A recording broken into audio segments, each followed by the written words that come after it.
Bonjour à tous, j'espère que vous allez bien. Cette petite vidéo aujourd'hui pour vous parler du choix d'une brodeuse. Donc j'ai décidé de vous faire cette vidéo aujourd'hui parce que j'ai souvent régulièrement la question comment choisir une brodeuse. Alors comme vous pouvez le voir, moi j'ai choisi une brodeuse seule avec à côté en complément une machine à coudre puisque il m'arrive parfois d'être sur un travail de broderie et de devoir en même temps réaliser de la couture. Donc, il y a des machines qui sont combinées. Donc, les voici. J'ai pris ce petit support pour vous montrer un petit peu ce qu'il existe. Donc, notamment celle-ci. On me pose souvent la question, est-ce que c'est une bonne machine? Donc, ma réponse va être oui, mais une fois que vous êtes en train de broder, vous devez attendre d'avoir fini votre broderie pour entamer de la couture.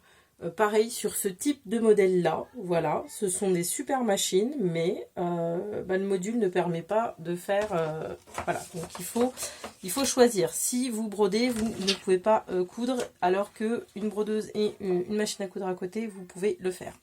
Donc voici le modèle que j'ai actuellement. Donc, vous avez une idée de prix, ça vous donne une idée de prix. Le modèle que j'avais précédemment, c'était celle-ci, mais trop encombrante. Comme vous pouvez le voir, mon espace de couture est assez petit, donc je ne pouvais pas me permettre d'avoir aussi gros. Et du coup, j'ai dû me séparer de cette machine qui me prenait beaucoup trop de place et qui devait séjourner dans mon salon, ce qui n'est vraiment pas idéal quand j'ai du monde. Donc voilà. Qu'est-ce que je peux vous dire d'autre sur les brodeuses? Donc quand on fait le choix d'une brodeuse, il faut bien évidemment penser au logiciel. Donc moi j'ai celui-ci qui est très bien. Donc voilà. J'avais pris ce logiciel parce qu'au départ il m'était proposé avec la première machine que vous avez vu que j'avais, la V3. Et donc il me permet en fait de réaliser toutes mes fantaisies. Voilà. Donc ça se présente comme ça. C'est une petite clé USB qu'on branche dans l'ordinateur. Et puis, grâce à ça, on peut se connecter au logiciel donc, qui est PU Design plus 2 de browser et qui permet donc de transformer des images, des photos pour pouvoir les intégrer à la machine et pouvoir les broder. Donc c'est quand même une bonne machine puisqu'elle a un écran couleur. Moi je la conseille parce qu'elle a des tailles de cadre qui sont quand même intéressantes. À savoir que si vous optez pour une petite machine comme celle qu'on a regardée précédemment, les tailles de cadre dont vous allez avoir accès, ça va être ça. Ça, c'est du 10-10. Donc, c'est vraiment relativement petit. Il vaut mieux avoir accès quand même à du plus grand. Donc, moi, c'est le choix que j'ai fait. Après, ça ne convient pas à tout le monde. Il faut voir en fonction de vos besoins. Ce qu'il faut savoir, c'est que quand on décide d'avoir une brodeuse, il faut également du matériel type les consommables. Ça, c'est du film hydrosoluble qu'on utilise notamment pour broder sur les serviettes éponges, pulls, matière jersey, etc. Ça, c'est de l'intissé déchirable qui se met en dessous de tout type de broderie. Donc, vous voyez, c'est vraiment quelque chose qu'il faut absolument avoir. Et puis, si vous voulez après broder sur des matières extensibles, ça sera du filmoplast. Voilà, j'avais déjà fait une petite vidéo où je vous parlais des consommables, je crois, hein, où je vous disais que bon, il faut vraiment prévoir les consommables. Donc le fil, moi j'ai vraiment une quantité de fil à broder, vraiment un peu toutes les couleurs. J'utilise la marque de... Je les commande sur AliExpress, hein. Le fil doit s'appeler Sims Thread, quelque chose comme ça. Et donc c'est un fil qui est très bien. Le fil browser est bien également, mais ça va être... pas apporter toutes les bourses. Voilà. J'ai également des cônes comme ça qui peuvent être très bien et que je conseille parce que ça va très vite. La broderie utilise énormément de fils, donc il faut être prévoyant. Qu'est-ce que je voulais vous dire aussi d'autre? Des choses très importantes. Donc, je prends mon petit support papier pour ne rien oublier de vous dire.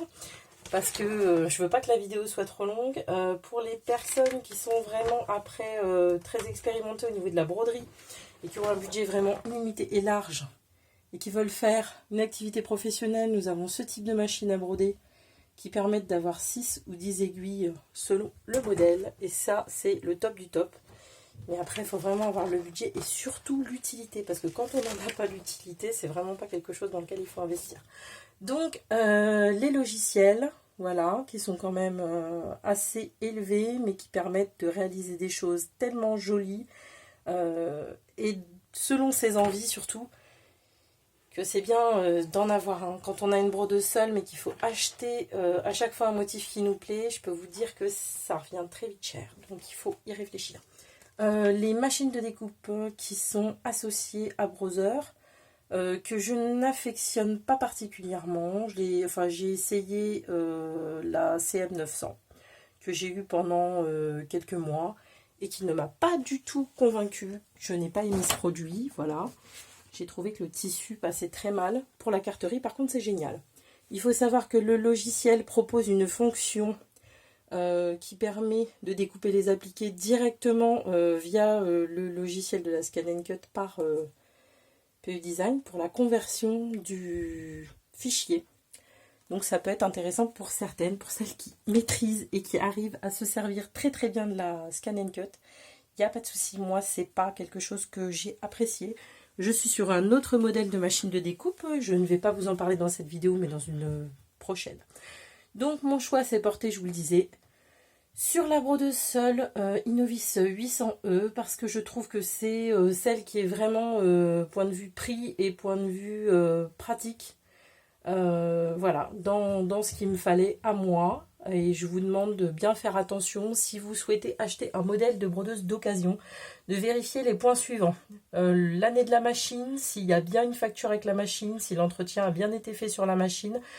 Si elle a été beaucoup utilisée, il y a un nombre de points à faire vérifier. Il faut poser des questions à vos revendeurs et surtout ne pas hésiter à demander ce qui est fourni avec. Il est bien quand c'est une machine d'occasion qu'il soit mis à disposition éventuellement des cadres supplémentaires parce qu'à savoir que la brodeuse n'est livrée qu'avec un seul cadre, mais ça vous les avez dans les descriptifs lorsque vous voulez faire vos achats.